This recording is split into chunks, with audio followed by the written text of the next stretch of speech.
ಇನ್ನು ಕೋಲಾರ ಜಿಲ್ಲೆಯ ಆಡಳಿತ ಯಂತ್ರ ಕುಸಿದು ಆನ್ಲೈನ್ ಸೇವೆಯಲ್ಲಿ ಕೊನೆಯ ಸ್ಥಾನದಲ್ಲಿತ್ತು ಕೋಲಾರ.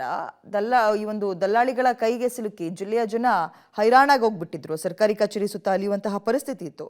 ಹಳಿ ತಪ್ಪಿದ ಇದೀಗ ಯಂತ್ರಾಂಗಕ್ಕೆ ಚುರುಕನ್ನ ಮುಟ್ಸೋಕೆ ಜಿಲ್ಲಾಡಳಿತ ತೆಗೆದುಕೊಂಡ ನಿಲುವು ಇವತ್ತು ರಾಜ್ಯದಲ್ಲೇ ಜಿಲ್ಲೆಯ ಮೊದಲ ಸ್ಥಾನಕ್ಕೆ ಬರುವಂತೆ ಮಾಡ್ತಾ ಇದೆ. ಸರ್ಕಾರಿ ಕಚೇರಿಗಳ ಸುತ್ತ ಸಾರ್ವಜನಿಕರು ಕೆಲಸ ಕಾರ್ಯವನ್ನು ಬಿಟ್ಟು ಸುತ್ತಾಡೋದನ್ನು ತಪ್ಪಿಸುವ ಹಾಗೂ ಪದೇ ಪದೇ ಕಚೇರಿಗೆ ಅಲಿಯೋದನ್ನು ತಪ್ಪಿಸೋ ನಿಟ್ಟಿನಲ್ಲಿ ಭ್ರಷ್ಟಾಚಾರ ಮುಕ್ತ ಜಿಲ್ಲೆಯನ್ನಾಗಿಸೋ ಗುರಿ ಹೊಂದಿರುವ ಕೋಲಾರ ಜಿಲ್ಲಾಡಳಿತ 10 ಹಲವು ಕಾರ್ಯಗಳನ್ನು ಹಮ್ಮಿಕೊಂಡ ಪರಿಣಾಮ ಇವತ್ತು ಕೋಲಾರ ರಾಜ್ಯದಲ್ಲಿ ಅಗ್ರಸ್ಥಾನವನ್ನು ಪಡಿತಾ ಇದೆ.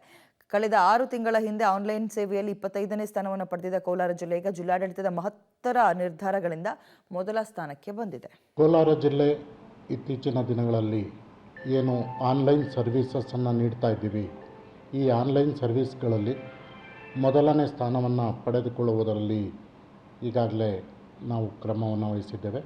ಈ ಹಿಂದೆ ಕಳೆದ 6 ತಿಂಗಳ ಹಿಂದೆ ನಮ್ಮ ಜಿಲ್ಲೆ ಪ್ರಮುಖವಾಗಿ ನಮ್ಮ ಸಕಾಲ, ಅದೇ ರೀತಿ AJSK ಅಂದರೆ ನಾಡ ಕಚೇರಿಗಳಲ್ಲಿ, ಅಟಲ್ಜಿ ನೆಮ್ಮದಿ ಕೇಂದ್ರಗಳಲ್ಲಿ ನಾವೇನು ಸರ್ವಿಸ್ ಕೊಡ್ತಾ ಇದ್ದೀವಿ ಅಲ್ಲಿ ಹಾಗೂ ಬೇರೆ ಬೇರೆ ಕ್ಷೇತ್ರಗಳಲ್ಲಿ 29-30ನೇ ಸ್ಥಾನದಲ್ಲಿ ಇರ್ತಾಯಿತ್ತು.